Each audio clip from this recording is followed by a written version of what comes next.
बाबा हाथ देखिए, तो बाबा ने 4 मर्ज पहचान रखे। छूटते ही कहता आपके दिल्लियों में ऐठन होती है? वो कहती बाबा पूछो। फिर कहता कमर में दर्द होता है? तो बाबा पूछता है, वो कहती बाबा पहुंचा हुआ, हाँ होता है। फिर बाबा कहता चक्कर भी आता होगा? कहता बिल्कुल सच कहा है। फिर कहता है कि बाबा कहता कभी कभी हाथ पैरों में ऐंठन होती है? तो वो कहती हाँ बाबा सच कह रहे हो। बाबा को भी पता है ये बीमारियां आदतन औरत में होती हैं, लेकिन बाबा बेवकूफ बना के कहता है तुझ पे 4 का साया है, तुझ पे 5 का साया है, ऐसा कर 1151 दे, फला तावीज दूंगा, इससे उतारे हो जाएंगे। और तुम्हें खुदा का वास्ता कनी से फातिमा ज़हरा कहलाने वाली बेटी हो, किसी के ढोंगी के चक्कर में ना आना।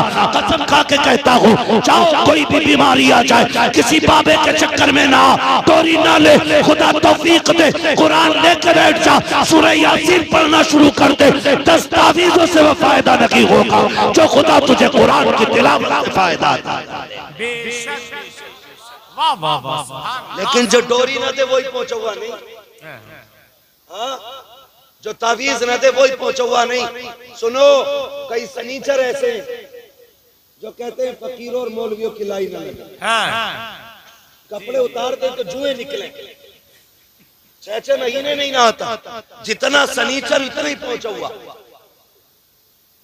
पूछो ये उलमा ईमान वाले लोग हैं, पूछो इनसे। तहारत ईमान का हिस्सा है। ओ भाई, मोमिन हो और साफ ना हो ही नहीं सकता।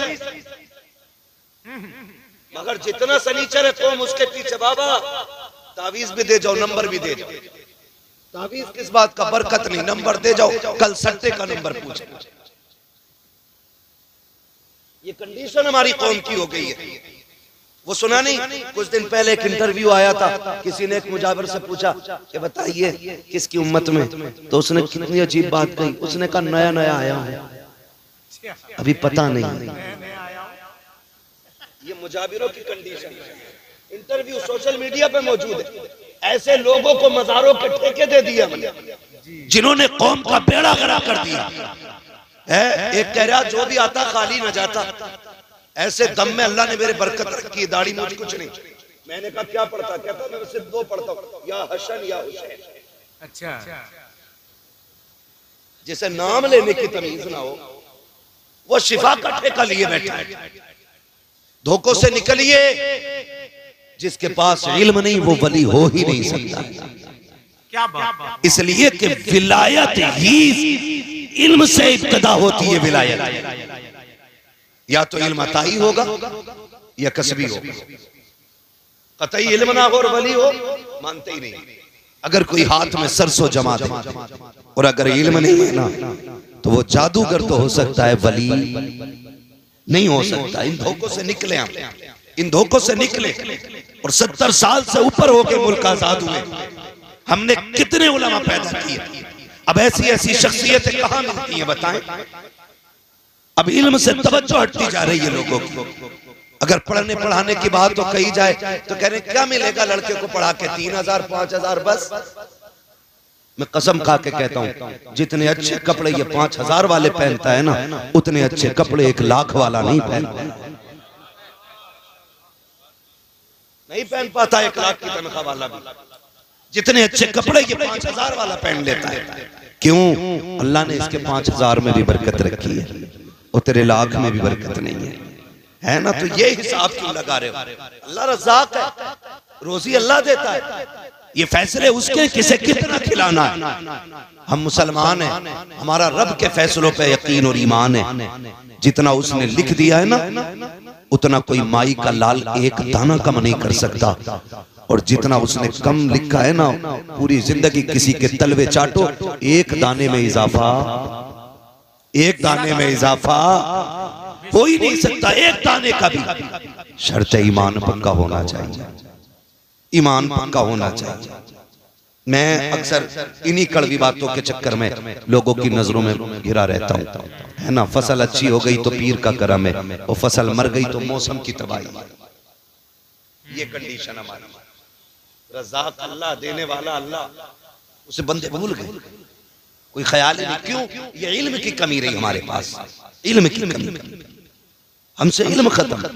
और यही कुछ जाहिलों ने सोचा कि इस कौम को उलमा के करीब मत जाने देना, वरना ये समझदार हो जाएगी, ये समझने लग जाएंगे, इन्हें अच्छे भले की तमीज हो जाएगी। हमें तुझसे क्या सीखना है? हमने देखा है आला हजरत कैसे बने हैं, हम जानते हैं मुफ्ती आजम कैसे बने हैं, अख्तर रजा ताजुश शरिया कैसे बने, ये हम जानते हैं। तुम कितना छुपाओगे? चलो मैं तुम्हें लेके चलूं मुंबई की सरजमीन पर, सरकार मखदूम माहिरी की जिंदगी आप देखें। पूरी दुनिया खैरात लेने आज उनकी चौखट पे जाती है। जो अल्लाह वाला होता है वो इल्म का दुश्मन नहीं होता, इल्म का दोस्त होता है। हजरत मखदूम माकिनी को आप पढ़िए, आपने जैसी होश संभाला है, बाप का इंतकाल हो गया, यतीमी में जिंदगी गुजर रही है। एक दिन माँ से कहते हैं अम्मी मैं पढ़ना चाहता हूँ। माँ ने कहा लख्ते जिगर नूरे नजर, तेरे सिवा कोई सहारा नहीं है, एक तेरे साथ मेरी जिंदगी गुजर रही है। कोई भी ख्याल आता है तेरा चेहरा देख लेती हूँ, तसल्ली हो जाया करती है। कहती सुन मेरे लाडले,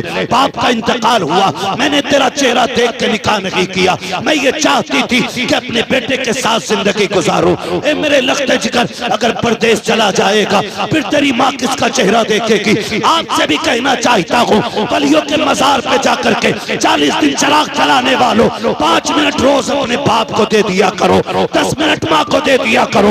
मैं जानता हूँ मजारों पे जाना सुन्नियों का तरीका है, वलियों की खिदमत करना यह अहले सुन्नत का शिआर है, लेकिन माँ बाप की खिदमत करना ये खुदा वालों का तरीका है, मुस्तफा वालों का तरीका है। याद रखिएगा किसी मजार से उस वक्त तक नहीं मिल सकता जब तक तेरे साथ तेरे माँ बाप की दुआएं नहीं हो। बेशक ये भी लाजिम है कि आप अपने माँ बाप को वक्त दें। क्या ये आज रोना नहीं है? बेटा 8 बजे निकल जाता है, शाम को 8 बजे आ रहे हैं। अब्बा अपना दुख किस वक्त बताए अपने बेटे से? वो परेशान है, वो कब कहे तुझसे कि मेरी खांसी परेशान कर रही है? वो फेफड़ों की शिकायत कब करेगा तुझसे? हमें तो वक्त ही नहीं है साहिब। और भाई जिसने पाला पोसा बड़ा किया, आज उसके लिए 5 मिनट का वक्त नहीं है। मैं कह दूं 4 जुमेराते आके चराग जलाना है तो मैं 8 जुमेराते जाके घुटने टेकने तैयार हूं। बूढ़ा बाप आवाज देता रह गया, उसका हाल दिल सुनने का वक्त न मिला हमें। और ये कौन बताएगा? ये वही बताएंगे जिसके पास बुजुर्गों का फैज भी होगा, मदरसे का दिया हुआ इल्म भी होगा। वरना क्या मतलब पड़ा है जी? क्या मतलब पड़ा है? हमें भीड़ से मतलब है, हमें लोगों की तूफान से मतलब है। आग लगे ऐसी भीड़ों में जो माँ बाप के ना हो। ओ भाई हर खानकाह से तभी मिलता है जब बंदा माँ बाप का वफादार होता है। हम तो कुल के कहते हैं यहाँ नहीं, आप यहाँ से बगदाद चले जाओ, बगदाद से मदीना शरीफ चले जाओ, मदीना शरीफ से काबा शरीफ चले जाओ, खुदा भी उस वक्त तक नहीं देगा जब तक आप अपने माँ बाप को राजी करके नहीं जाए। ये भी ज्यादा जरूरी है। कुछ दिन पहले अखबार में खबर आई, एक नौजवान को माँ ने पाला, बच्चा यतीम था। माँ कभी कभी बच्चों से इतना प्यार करती है कि यतीम बच्चे के साथ जिंदगी गुजार देती है। हालांकि हक होता है उसे निकाह करने का, लेकिन दूसरा निकाह इसलिए नहीं करती मेरे बेटे की जिंदगी में दुख ना आए। पूरी जिंदगी बार देती है एक औरत एक माँ बच्चे के लिए। तो वो बच्चा ना अपनी माँ से बोला तुझे उम्रा करने लेके जाना है। तमाशा बना दिया लोगों ने, आज पिकनिक के तौर पे मदीना जा रहा है। पिकनिक के तौर पे ना जाओ, खुदा की कसम पिकनिक के तौर पे ना जाओ, एक ख्वाब बना के जाओ, एक तमन्ना लेके जाओ। वो जमीन बड़ी मुकद्दस जमीन है, बड़ी मुकद्दस जमीन है, हरम की जमीन और कदम रख के चलना। अरे सर का मौका है वो जाने वाले है, खुदा करे जाएं जिंदगी में एक बार जरूर जाएं, लेकिन इतना भी ना जाएं कि उस जमीन का अदब भूल बैठे। बहुत ज्यादा कहीं जाने से भी ना उसकी कदर महसूस कम करने लगता है। कभी आप देखें, मेरे सरकार मेरे उस्ताद गिरामी मौजूद हैं, मैं पूरी जिम्मेदारी के साथ कहता हूँ, अमीर ना और गरीब, अमीर जिस अदब से मदीने जाता, गरीब जिस अदब से मदीने जाता है ना, अमीर उस दर्द से मदीने नहीं जाता है। क्यों? अमीर ये हिसाब लगा लेता है कि हाँ अगले साल फिर आ जाएंगे, अगले महीने फिर आ जाएंगे, लेकिन गरीब जब जाता है ना पूरी पूंजी लगा के जाता है। हाँ, उसकी तो हिम्मत भी नहीं होती कि बाबे जिब्रील में जाए। वो कभी कोने से लग के खड़ा होता है, कभी दूर से हुजूर के बाजार की ज़ियारत करता है।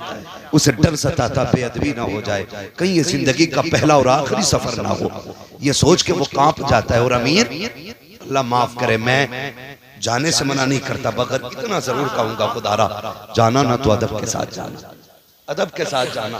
खुदा अगर उस जमीन पे ले जाए ना किस्मत से, तो कभी उनका हरम देखना, कभी अपने कदम देखना है। वो कहा था मैं कहाँ हूं ये समझ लूं तो उठाऊं नजरे, दिल जो संभले तो मैं फिर गुंबदे खजरा देखूं। ओ भाई इस अदब से वहां जाओ, इस अदब से वहां जाओ कि उस जमीन का एहतराम होना चाहिए। आज तो माफ कीजिए, बीवी के गले में हाथ डाल के पीछे काबा है और सेल्फी लेके डाल के कह रहा दुआ करना अल्लाह सफर कबूल करे। गैरत नहीं आती? सफर को आग तो यही लग गई जब तूने हरम में खड़े होकर बीवी के गले में हाथ डाला।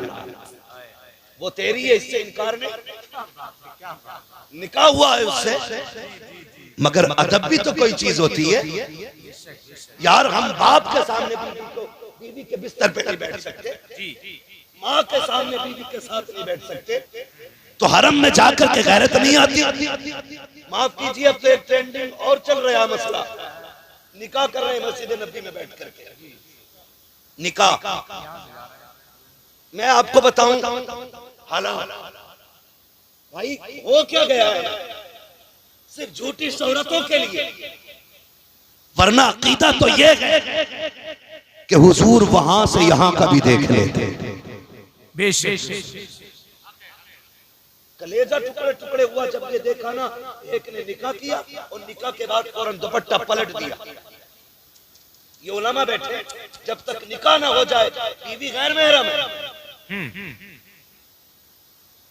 हाँ, वहां तमाशे, निकाह हो गया, गुंबद खजरा पीछे और फोटो डाले जा रहे हैं, दुआ कीजिए निकाह हो गया है, तुझे हो क्या गया है, अदब किधर चला गया है, आज तू जा रहा है। कर बरेली का अहमद रजा गया था, उसके जाने का भी तरीका देखो। शहर मदीना से पहले पहले जूते उतार दिए थे, हरम की हद से पहले जूते उतारे, नंगे पैर चले थे। किसी ने कहा था अहमद रजा ये अरब की जमीन है, मजाक ना समझना, पैर में पत्थर लगेंगे, पैर फट जाएंगे। इमाम अहमद रजा ने कहा था पैर में पत्थर लगे तो पैर फटेगा, जूती पहन के जाएंगे तो बेअदबी की वजह से कलेजा फट जाएगा। दुनिया ने देखा था नंगे पैर जाने वाला अहमद रजा, जब पैर में कांटा लगा आप बैठ गए, पैर का कांटा निकाला, रोने लग गए। किसी ने कहा बरेली के पठान जरा ये तो बता दे, एक कांटे से रो दिया, इसका दर्द इतना है। तब मेरे इमाम ने कहा था दर्द कांटे का नहीं है, दर्द बेअदबी का है। मैं ये सोच के रो दिया ये शहर नबी का कांटा है और इसकी नोक बड़ी नाजुक है। अहमद रजा का तलवार ये चुबा था, अगर नोक टूट जाती अहमद रजा कयामत में इसका हिसाब आका को कैसे दे। वाह वाह, वो क्या गया, क्या बात है, जा रहे तमाशे करके आ रहे, बंद करो ये तमाशे। अमीर हो माना के दौलत है तुम्हारे पास, आप कहीं भी जा सकते हो, कम से कम हुजूर के शहर का तो अदब करो, हुजूर के शहर का तो अदब करो। वहां भी बेगैरती की इंतहा कर दी। खुदा ले जाए ना कभी, मैं फिर कहूंगा मेरे यार, खुदा ले जाए तो जिंदगी का आखिरी सफर समझ के जाना और वहां हाल दिल हुजूर से कहना है, दुनिया से नहीं, दुनिया से नहीं। बंद कर देना मोबाइलों को एक बक्से में, जितने तुम जमीन पे रहो, बस ये सोच के वहां घूमना है हम हर घड़ी हुजूर की नजरों में, हर लम्हा हुजूर की नजरों में। वरना तो बार बार लोग जाते खाली आ जाते, कई बार बंदा एक बार जाता है मुकद्दर जाग जाते। वो एक हज्जाम था, नाई, बाल काटता था, बाल जब वो हज करके वापस आया ना तो वो आंखें बंद रखता था, काम छोड़ दिया। किसी ने कहा जी साहब जब से मदीने से आए हो आंखें बंद क्यों रखते हो? उसने कहा यार राज है, राज रहने दे। कहा नहीं बताइए ना कि बात क्या थी।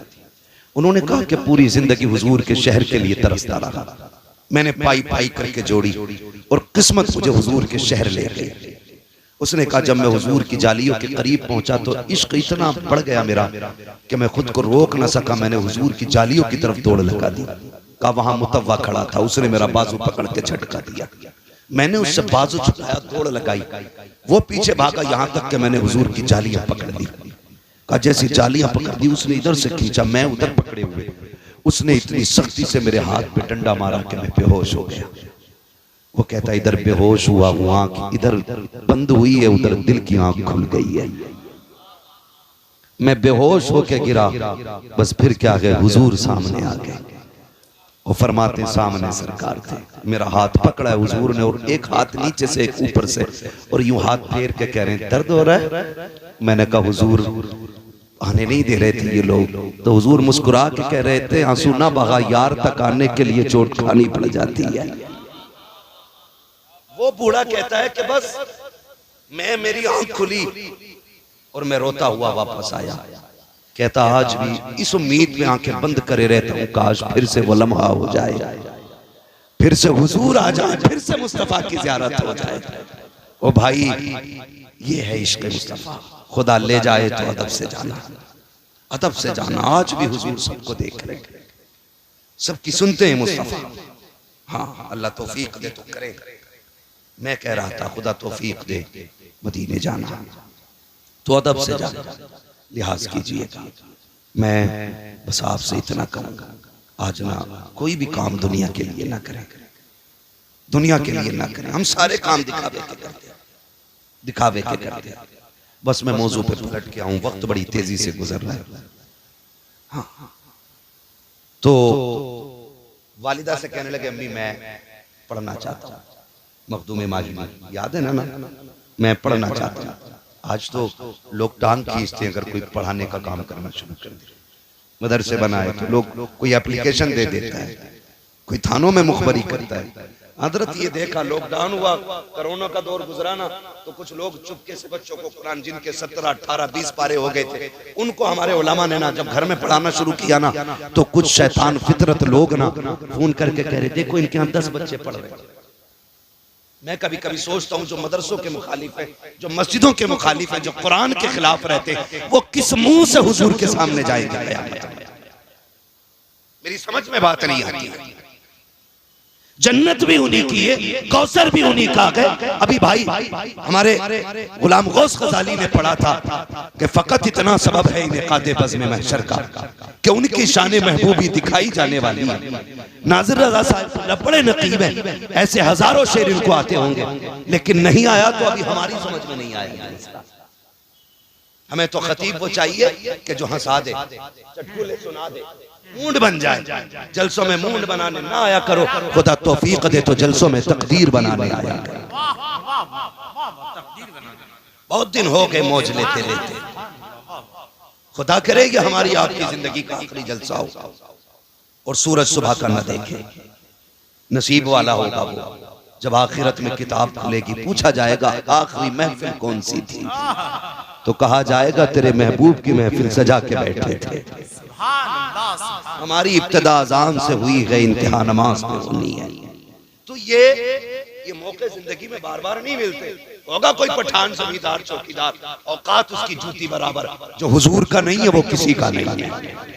सीधी सी बात, जो हुजूर का नहीं वो किसी का नहीं है। इसलिए कि सारी जिम्मेदारी चौकीदारी हुजूर के टोकरों से चलती। अकड़ने की जरूरत नहीं, सिर्फ दुआएं मांगा करो अल्लाह हुजूर का बना दे, हुजूर का बना दे। मखदूम माँ की कहते अम्मी अगर तू मेरे बगैर नहीं रह सकती तो मैं इल्म के बगैर नहीं रह सकता। ये इश्क था, ये इल्म था और ये इश्क था।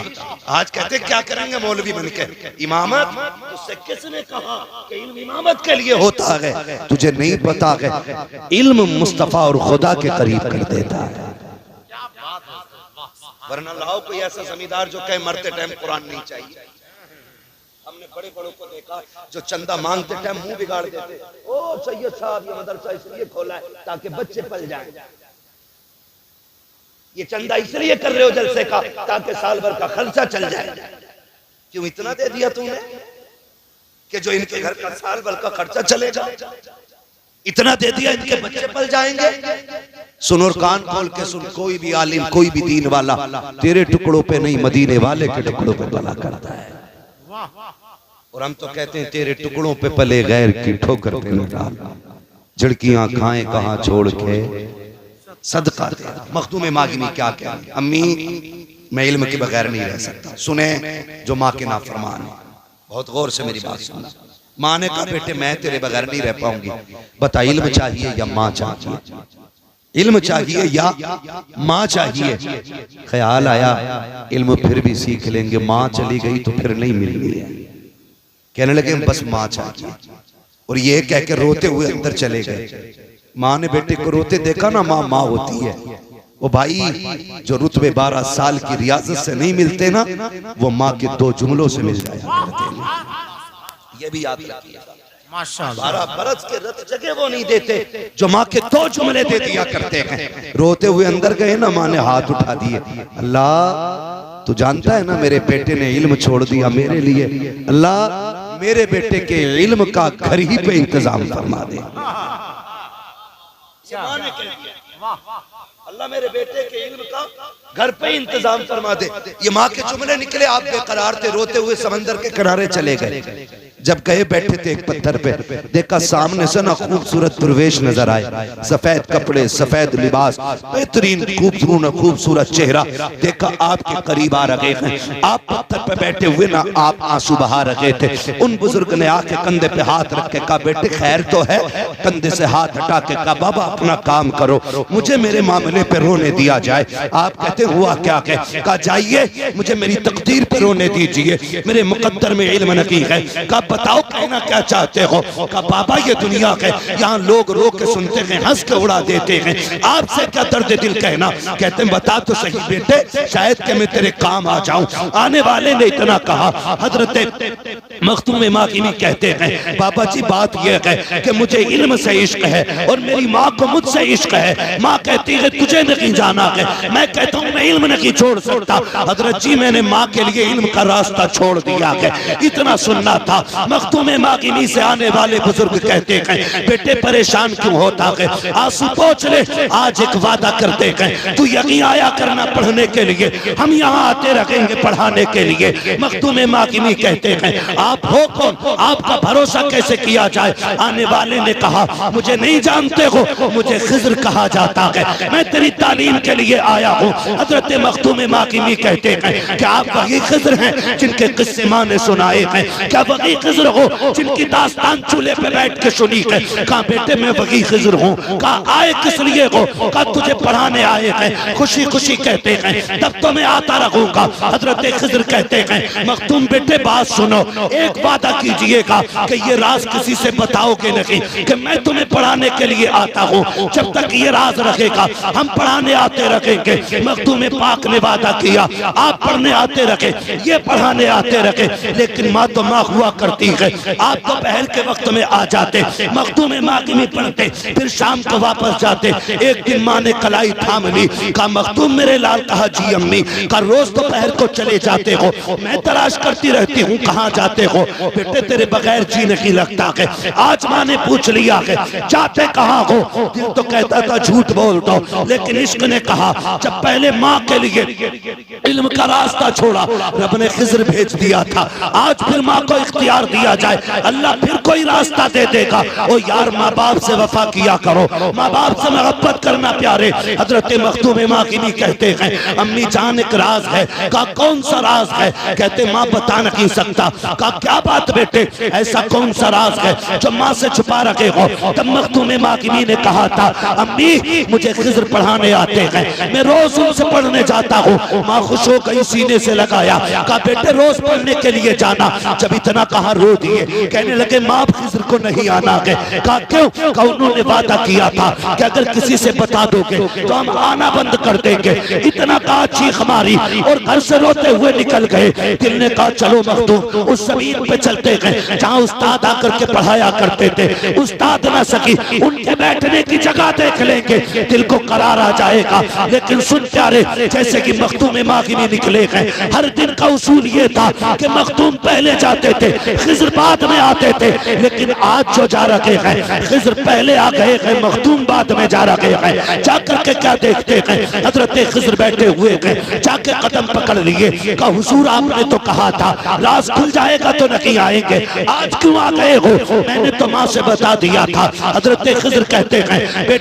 बेटा सुनो, हमने जो कहा था वही सच है। हमने कहा था पढ़ाने नहीं आएंगे, आज भी पढ़ाने नहीं आए हैं। कहा फिर क्यों आए हो? कहा जब तू घर से चला था माँ ने तेरे आंसू देखे थे, तेरी माँ ने मुसल्ला बिछाया, हाथ फैला के कहा था ओ मेरे मालिक, मेरे बेटे के मालिक, तू मेरा भी मालिक है, खिज़र का भी मालिक है। ए मेरे परवरदिगार, मेरे बेटे ने मेरी खुशी के लिए खिज़र जैसे उस्ताद की कुर्बानी दी है। अल्लाह मेरे बेटे के लिए हर दिन की दरसगाह से बेहतर इंतजाम कर दे। कहते सुनो बेटा, जब तुम्हारी माँ ने इतना कहा, रब ने कहा जाओ खिज़र, जाकर के मेरे बंदे के पास आज पढ़ाना नहीं है बल्कि सीने से सीना लगाना, जितना हो सके उसको सीना बसीना इल्म सीने में उतार। नारे तकबीर, नारे रिसालत, अज़मत औलिया कॉन्फ्रेंस, मसलके आला हजरत उर्स अहमदी, सरजमीने बसंतपुर शरीफ। ये तो हो ही नहीं सकता वली हो और इल्म से दोस्ती ना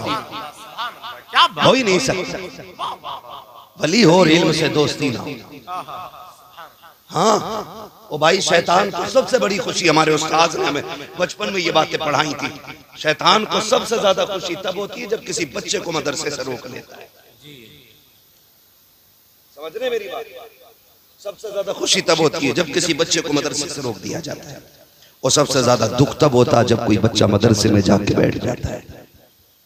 हम नहीं जानते मदरसा क्या है, हमारी आंखें नहीं खुली। आंखें तब खुलेगी जब हॉस्पिटल में होंगे। हमें तो करोड़ों रुपए की जायदाद पर बड़ा घमंड था ना कि ये करोड़ों की संपत्ति है, बेटा ऐसा इंजेक्शन लगवाएगा कि हम मरते मरते कूद के खड़े हो जाएंगे। खुदा की कसम, जब अल्लाह गिराता है ना, कोई माई कलाल उठा नहीं सकता है। ये याद रखिए। आज हम कितनी जलील करते हैं। हमारे उस्ताद गिरामी बैठे, ये तमाम तर उलमा बैठे, मदरसों की जिंदगी हमने देखी। मदरसे कफील होते हैं हमारे, और ये मदरसों की देन है जो आज सरों पे टोपियां सलामत है। ये मदरसों की अता है जो आज चेहरों पे दाढ़ियां सलामत है। अगर मदरसे ना होते तो आज कोई जनाजा पढ़ाने वाला नसीब नहीं होता। बताओ क्या वजह है जो दुनिया तुम्हारे मदरसों के पीछे है? क्यों बंद करना चाहते मदरसों को? क्यों जेलों में डालना चाहते उलमा को? जानते हैं ये दो चीजें बंद कर दो, एक उलमा का मुंह और दूसरे मदरसे, फिर इस कौम को तबाही से कोई नहीं बचा सकता है। यही वजह है जो हमें बंद करने की कोशिश की जाती है। अल्लाह भला करे इन तमाम उलमा का। पहले से बेटों के मदरसे कसरत से होते थे, अब तो बेटियों के मदरसे भी कसरत से हो गए। रोक के तो दिखाओ कितना रोकोगे। हाँ भाई, कोशिश करें हम अपनी जिंदगी के दुख होता है, गैर खिलाफ बोले मदरसे के तो समझ में आता है कि भाई ये दुश्मन है मदरसों का। लेकिन जब अपनी बंदा यानी खुदा का कलमा पढ़ने वाला, हुजूर का लाए हुए दीन का दावा करने वाला कहता हूँ जी ये मदरसे खाने पीने के बस चोंचले हैं, तब आग लगती है पेट में। यहाँ 4 दिन लेट के देख बेटे, अगर छठी का दूध याद ना आ जाए तो बात क्या बात। फजर में उठ के 2 मिनट नंगे पैर चल ले तो इसका सर फेफड़े सारे जाम हो जाए। सलाम करते हैं मदरसा चलाने वालों को, सलाम है इन पढ़ने वालों को जो पूरी सर्दी ठंडे फर्श पे बैठ के कुरान पढ़ के गुजार देते, नज़ला तक नहीं होता है। वजह क्या है? वजह यह है कि मदरसे वाले सिर्फ तेरे मेहमान नहीं, ये मदीने वाले के मेहमान होते हैं। ये वजह, यही वजह है। हाँ, अगर फोन कर देना कोई कि वो मदरसे की रसीद है तो फोन पहले तो हजरत देख के काट देता कि फरीद साहब का फोन चंदा ना माना, ऐसे फोन रख देगा। फिर उठा कहेगा अगले जुम्मे हजरत भेज देना किसी को, तेरे बाप के नौकर हैं, भेज देना। ये उलमा है, वरना सुनो अंजाम में बता दूं, याद रखना। अल्लाह कहता है ये जो घमंड का सिया गर्दन में डाल रखा है ना, इसे आज निकाल ले, वरना अगर मैं गर्दन तोड़ूंगा कोई माई कलाल सीधी नहीं कर पाएगा। जो मुंह बिगाड़ के कहता है ना जी अभी टाइम नहीं है, और उलमा खड़े रहते हैं काउंटर पे, ये मकतबे चलाने वाले लोग खड़े रहते हैं, और हमारी कौम उन चोर पीरों से खुश रहती है जो ज़कात भी खा जाते हैं और फितरे भी खा जाते हैं, खैरात भी खा जाते हैं। पहले नजराने थे पीरों के, अब तो ज़कात खैरात भी वो ले गए। बताओ जब चोरों को सब दे दोगे तो मदरसों को क्या दिया? गलत नहीं कह रहा हूं मैं। ये मदरसे वाले लोग 10-10 रुपए की रसीद लेकर घूम रहे हैं। पीर साहब जिसके यहाँ 4 मुर्गियां नहीं पड़ रही हैं, वो 10-10 लाख के चंदे इकट्ठे कर रहे हैं। जहां दीन का काम हो वहां खर्चा करो जी, शोहरत के लिए नहीं। एक बंदे ने रसीद कटवाई एक साहब की, 3 लाख रुपए दिए। कहा क्यों दिए? कहा वो फेमस आदमी है इसलिए दिए। मैंने कहा तेरे पड़ोस में कोई मदरसा नहीं चलता? उसने कहा चलता तो है लेकिन वहां देते तो कौन जानता। मैंने कहा नादान है तूने मौलवी को इसलिए दिए ताकि फेमस आदमी को देख के तू भी फेमस हो जाए। काश तूने गरीब इदारे को दिए होते, दुनिया जानती ना जानती मदीने वाला मुस्तफा तुझे पहचानने लग जाता। जहां देना था वहां दे ही नहीं पाए हम, जहां शोहरत थी वहां जाके डूब गए। हाँ जी, ऐलान कराओ ये ना मोहतानी, मोहतानी। ऐसा कोई बंदा है जो नहीं चाहता कि रूह आसानी से निकल जाए? सब ये चाहते हैं ना कि रूह आसानी से निकल जाए। हमारे तो मिस्र भी इतने अच्छे रहते हैं, हमारी तो तमन्ना भी ये रहती है। वो कहा था ना किसी ने, इतना तो कर्म करना ऐ चश्मे करीम आना, जब जान लबों पर हो तुम सामने आ जाना। है ना, हम उस लम्हे की तलब करते हैं और जिंदगी उनके वारिसों से लड़ते हुए गुजर गई, दीन के खादिमों को गाली देते हुए गुजर गई। किस मुंह से हुजूर का सामना करेंगे? क्या तुमने नहीं देखा अल्लाह ने जिन्हें गिराया? जाओ कभी हॉस्पिटल जाओ, आईसीयू वार्ड देखना जाकर के, वहां गरीब नहीं अमीर पड़े होते, अमीर पैसे वाले लोग, ऑक्सीजन लगी है, सांस भी नहीं ले पा रहा है, मुंह खुला का खुला ही। ये वो है जो कहता था मौलवी को बैठाओ अभी टाइम नहीं। ये वो है जो कहता था अगले जुम्मे आना। ये है वो जो देख के रास्ते बदल देता था। आज किधर गई तेरी दौलत? कहाँ गया तेरा पैसा? कहाँ गया तेरा कुमार? कहाँ गया तेरा गुरूर? ला निकाल के कौन बचाएगा? जाते हैं ना रिश्तेदार, कोई जूस ला रहा, कोई केले ला रहा, और देखो आईसीयू में झांक के आंसू तक गिर रहे। कौन है? सेठ साहब है। ये क्यों आंसू गिर रहे? गोया ये कह रहे आज ये जूस क्यों लाए हो? आज मुझे इसकी जरूरत नहीं है। ये फल क्यों लेकर के आए हो? इसकी जरूरत नहीं है। क्या चाहिए? कहते कोई ऐसा बंदा ले आओ जो सूरह यासीन का पानी पढ़ के दे के चला जाए। आखिरी सांस पे याद आई ना यासीन शरीफ। ओ भाई खुदा तौफीक दे तो अपने पीछे ऐसे पेड़ लगा दो, ऐसे पेड़ लगा दो कि इधर आंखें बंद हो, उधर खुदा की रहमतों का सिलसिला जारी हो जाए। और ये कब बनेगा? ये कब होगा? गारंटी है भाई। मैं भी किसी बाप का बेटा हूँ, मेरे भी औलाद है, आप भी किसी के बेटे, आपकी भी औलाद है। मैं अगर पूछ लूं कोई बंदा बताएगा तुम्हारे परदादा की कब्र कहाँ है, ईमानदारी से 90% लोगों को परदादा की कब्र मालूम नहीं। ये सच्ची बात होगी भाई, गलत कह रहा हूँ? 15% लोगों को जब हमें ही नहीं याद है तो आपको क्या लगता है आने वाली जनरेशन तो और ज्यादा बिजी होगी? उसे तो अब्बा की खबर याद रह जाए बड़ी बात है, दादा की कहां से याद होगी? जाते कब्रिस्तान डर क्यों रहे यार? हाँ कह दोगे अभी थोड़ी चले जाओगे, तो जाया करो, जाया करो। जाते कब्रिस्तान, जो खुद नहीं जाता उसे 4 लोग कंधे पे लेके जाते, मगर फर्क इतना है जो खुद से चल के जाता है वो लौट आता है, क्या बात है, और जो कंधे पे जाता है फिर वो लौट के नहीं आता है। आला हज़रत कहते हैं हाय गाफिल वो क्या जगह है जहाँ 5 जाते हैं 4 फिरते हैं, है ना? 5 जाते हैं 4 फिरते हैं, जाते नहीं कब्रिस्तान। देखो सर नहीं लाओ, पढ़ा लिखे लोग हैं, अब तो हर कोने में स्कूल है, अब तो सारे लोग पढ़ रहे हैं, जाते स्कूल। पढ़े हुए लोग नहीं है ना, तो फिर मुंह से बोलिए कब्रिस्तान देखा है? कब्रें देखी है?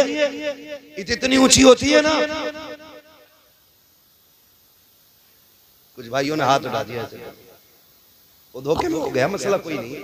कब्रें देखिए, कब कब जाते? जुमे वाले जरूर जाया करें। फरमाया गया जो जुमे के दिन माँ बाप या बाप या माँ या इनमें से किसी एक की कब्र की ज़ियारत करता है, अल्लाह उस बंदे को अगर जहन्नमी होता है तो जन्नती बना देता है। जिसकी कब्र की ज़ियारत में इतनी बरकतें हैं, उसके चेहरे की ज़ियारत में कितनी बरकतें होंगी। उधर नहीं जाने, बस इतना समझ लें, जाते कब्रिस्तान सारी कब्रें सलामत होती है कि कुछ गली भी होती है, बैठी भी होती है, कुछ में तख्ते दिखाई देते, गारंटी है अपनी पक्की रहेगी। बोलो, बोल सकते हैं इधर वाले लोग? गारंटी है कि अपनी सलामत रहेगी? नहीं ना, 1-2 बारिशें झेल जाए बड़ी बात, तीसरी में बैठ जाती है। और जिनके लिए हलाल हराम कमा के बचा के रखा, इसकी वफा जानते हो? जिस चादर को ओढ़ के मरोगे ना ये तेरा बेटा उस चादर को ओढ़ेगा नहीं, उतार के फकीर को देख के कहेगा लो इसको नहीं ओढ़ना, इसमें अब्बा मरा था। कुछ जगहों पे नासिर भाई चारपाई उठा के बाहर रख देते, कहा नहीं इस पे नहीं सोना, डर लग रहा है। उस चारपाई पे सोते हुए डरेगी दुनिया। इनके लिए तुमने हराम इकट्ठा किया, जो मरने के बाद तो क्या सांस रुकते कि तेरे नहीं रहते, फिर तो बाप को छूते हुए डरते हैं। मैं पूछना चाहता हूँ, जो तेरे मुंह में लुक़्मे चबा के खिलाता रहा, ये तेरा गैर तो नहीं था? जो तुझे कंधों पे बैठाता रहा, ये तेरा दुश्मन तो नहीं था? आज ये मर गया है, इसके बदन को छूते हुए तुझे डर लग रहा है, कपड़े उतारने वाला और आएगा। इतनी बेवफा दुनिया गई है, ये गुस्ल भी देने तेरे अपने बेटे नहीं आएंगे, गुस्ल देने वाला और होगा, कफन पहनाने वाला और होगा। जब जनाजा चलने लगेगा, एक बार कंधे दे के पीछे हट जाएंगे, सोचेंगे हक अदा कर दिया है। जब कब्र में उतारने की बारी आएगी, सगे बेटे उतारने को तैयार नहीं होते, कहते फूफा तुम उतारो, खालू तुम उतारो। आज हो क्या गया है, ये दुनिया की बेवफाई है। इसके लिए खुदा से झगड़ा ना करना, मुस्तफा से नाराजी मोल ना लेना, ये बड़ी बेवफा दुनिया के। जब मिट्टी डालने पे दुनिया आती है, एक एक सुराख तलाश करके बंद किया जाता है, कहीं पे घास डाली जाती है, कहीं पे कपड़े ठूसे जाते हैं, एक एक कोने को तलाश करके बंद कर दिया जाता है। तेरे अपनों को 5 मिनट का वक्त नहीं है तेरी कब्र पे खड़े हो सके। ओ मुस्तफा को नाराज करने वालों, जरा दिल पे हाथ रख के बताओ, जब आखिरी तख्ता लगेगा तब अंधेरे का आलम क्या होगा?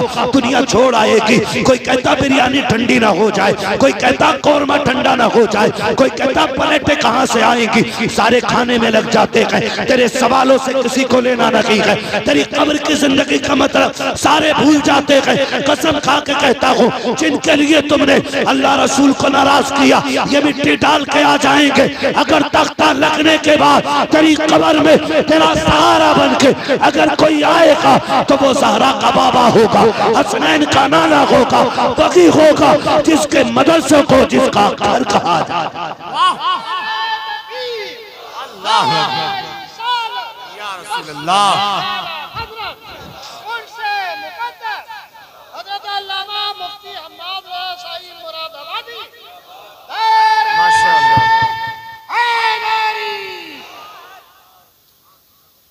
इसलिए जो कब्र में काम आए उससे वफा करो जी। जिसकी वफा दिखावे की है, उसके लिए अल्लाह रसूल को नाराज न करो, उसके लिए अल्लाह रसूल को नाराज न करो। कब्रें होती हैं, बैठ जाती हैं, फूल तो बड़ी बात है, हमें मिट्टी डालने की भी फुर्सत नहीं होती। किसी कब्र में धागे दिख रहे हैं, किसी में हड्डियां दिख रही हैं, किसी में लकड़ियां दिख रही हैं, क्या वो किसी के बाप नहीं थे? आज उनकी औलाद को दुनिया ने इतना घेरा है कि अब्बा की कब्र पे जाके मिट्टी डालने का वक्त नहीं है। आज मिट्टी डालने का वक्त नहीं है। बड़ी बेवफा दुनिया है, बड़ी बेवफा दुनिया है। धोखे में ना आना मेरे भाई, धोखे में ना आना, बचो और अपने आप को बचाओ। ऐसे काम कर जाओ कि कोई हाथ ना भी उठाए, तब भी कब्र में जन्नत की ठंडी हवाएं आती रहे। ऐसा काम बता दूं, हमारे यहाँ एक उसूल है नादिर भाई, कि जब कोई मरता है ना हज़रत, तो सबसे पहले मार्केट जाके ना कुरान की पेटी का दिया होता है।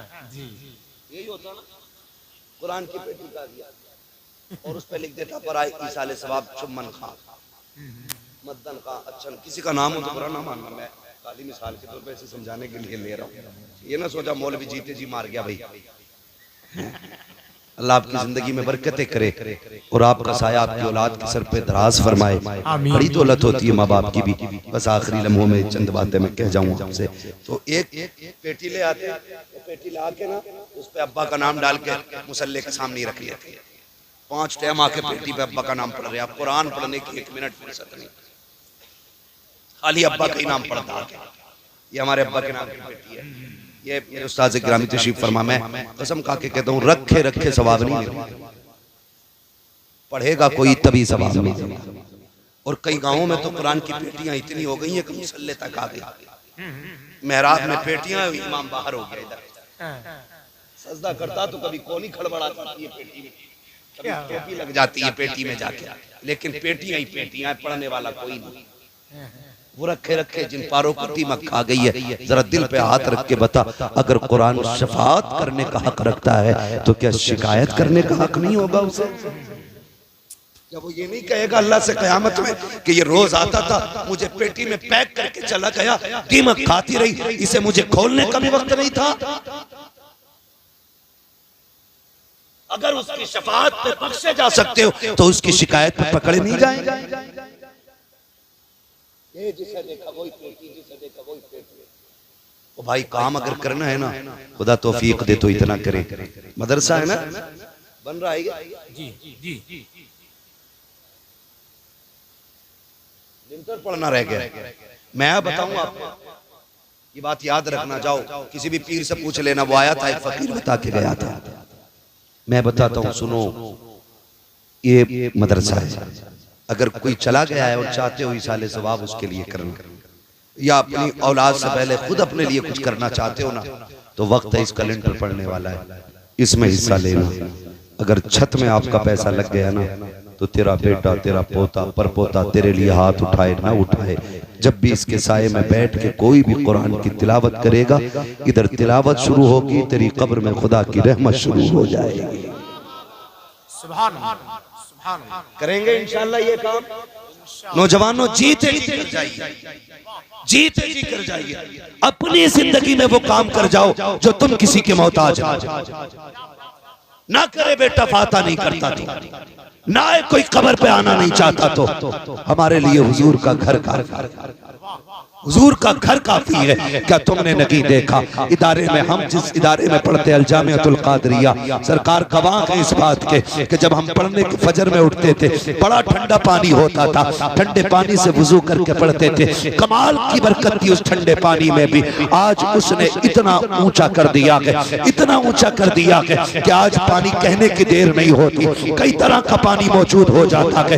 ये मदरसे की बरकत होती है। मैं ये बताना चाहता हूँ, आप जरा गौर कीजिएगा प्यारे, सब ये चाहते हैं मरने के बाद राहत मिले, कब्र में सुकून मिले, तो सुनो ये इदारा है, यहाँ पे बच्चे कुरान पढ़ेंगे, तालीम हासिल करेंगे। खुदा तौफीक दे, अपनी जिंदगी में फ्रिज लगवा दीजिएगा, अपनी जिंदगी में पंखे लगवा दीजिएगा, ताकि जब भी कोई कुरान पढ़ने वाला बच्चा यहाँ बैठ करके पंखे के नीचे कुरान पढ़ेगा, उधर गर्मी का असर होगा, उधर पंखा चलेगा, ठंडी हवा आकर के उस कुरान वाले को ठंडा करेगी, उधर जन्नत की हवा आके तेरी कब्र को ठंडा करती चली जाए।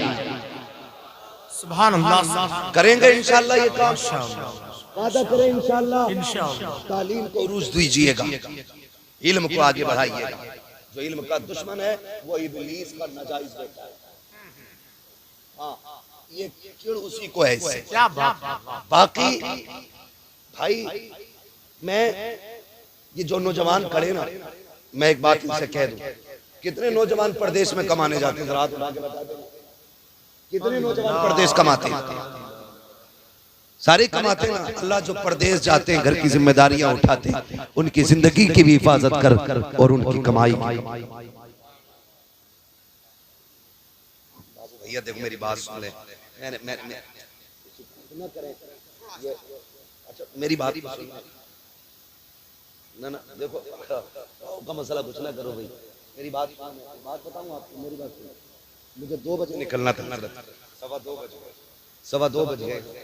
क्या करो शरीफ भाई, मसला ऐसे ही है, बच्चों को भी है, सफर भी है, वाकई छोटा मोटा कोई नहीं होता, वक्त लग जाता है। आप कहाँ से हैं? आप कहाँ से हैं? यहीं से है ना? इस चीज को उधार कर लो भैया इंशाल्लाह। कभी मेरी मजबूरी है थोड़ा फ्लाइट का, इसलिए, वरना मैं इसी हिसाब से पहले ही माजरत कर चुका हूँ। तो थोड़ा सा सुना के क्या फायदा होगा? नहीं वो कोई और बता रहा। कौन सा वाला?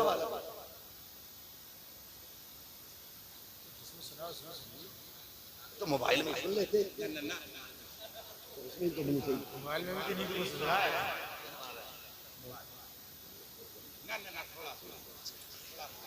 भैया यार बैठ जाओ यार, गद्दा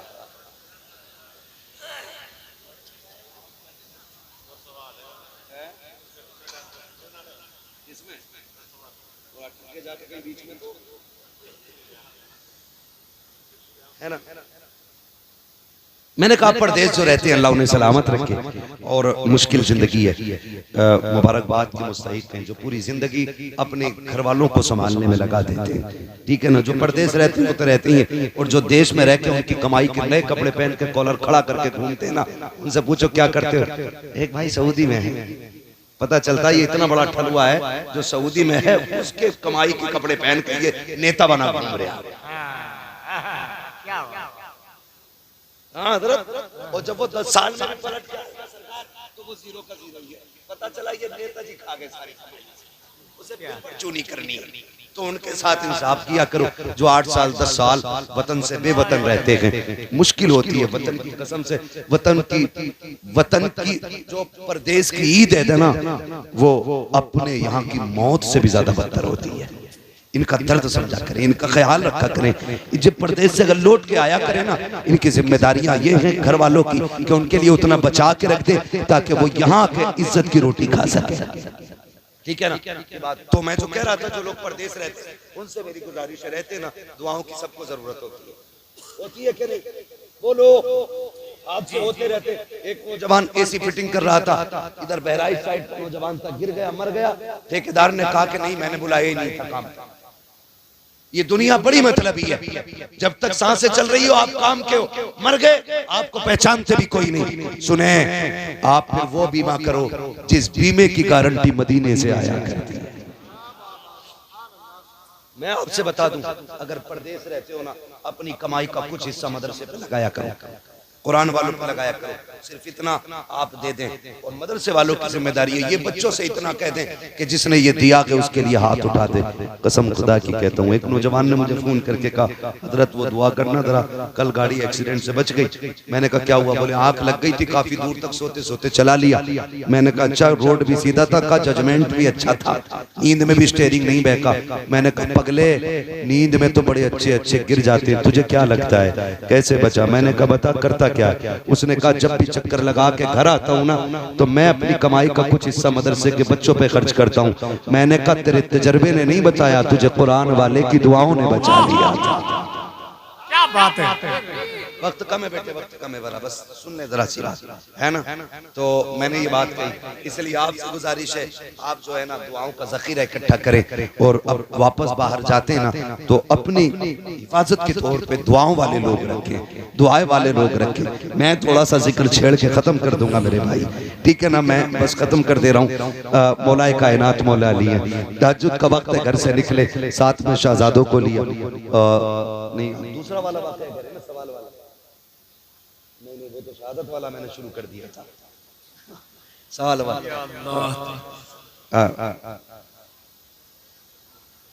अरे बात सुनो, उनकी शजरे की भी फरमाइश है, आप सवाल कर दे रहे हैं। सवाल किससे? कंपटीशन नहीं, नो कंपटीशन, हंसना नहीं है। हुजूर की महफिल है, हुजूर की महफिल है। मैं सबकी फरमाइश का एहतराम नहीं कर पाऊंगा, मैं सबकी फरमाइश का एहतराम नहीं कर पाऊंगा। जब मेरे नबी ने फरमाया अना मदीनतुल इल्म वालियुन बाबूहा, मैं इल्म का शहर हूँ, अली उसका दरवाजा है, तो यहूदियों में ना चर्चे होने लग गए कि अली क्या है जिसके लिए नबी ने कहा है कि मैं इल्म का शहर, अली उसका दरवाजा। क्यों ना जाके चेक कर लिया जाए कि अली के पास है कितना। आए ढूंढते ढूंढते हजरत अली को तलाश करते हुए आगे मदीने शरीफ में, सामने हजरत अली जा रहे हैं। उन्होंने रोका, कहने लगे आप कौन? कहा कि मैं अली हूँ। आपको किससे मिलना है? कहा अली से। उन्होंने ऊपर से नीचे तक देखा, कहने लगे क्या जमाने में क्या कोई और भी अली है मदीने में? हजरत अली ने मुस्कुरा के कहा काम बताओ, पूरी कायनात में सिर्फ एक ही अली है, अपना काम बताइए। काम क्या? उन्होंने कहा जी इख्तिलाफ और होता है, मुखालफत और होती है। आज इख्तिलाफ नहीं है, मुखालफत है। आज इख्तिलाफ नहीं, मुखालफत है। इख्तिलाफ ये होता है कोई अपना मौक़िफ़ पे दलील अगर दे दे, सामने वाला चुप हो जाए, ये इख्तिलाफ है। और मुखालफत ये माननी नहीं है तेरी, चाहे कुरान पढ़ के सुना दे, करनी अपनी। तो आज मुखालिफत है जिसकी वजह से फसाद फैला हुआ, एक दूसरे को नीचा करने की कोशिश, एक दूसरे को नीचा करने की, जलील करने की। याद रखिए अल्लाह जिसे उठा दे कोई माई का लाल गिरा नहीं सकता है, और जिसे खुदा गिरा दे कोई फिर से उसे उठा नहीं सकता है।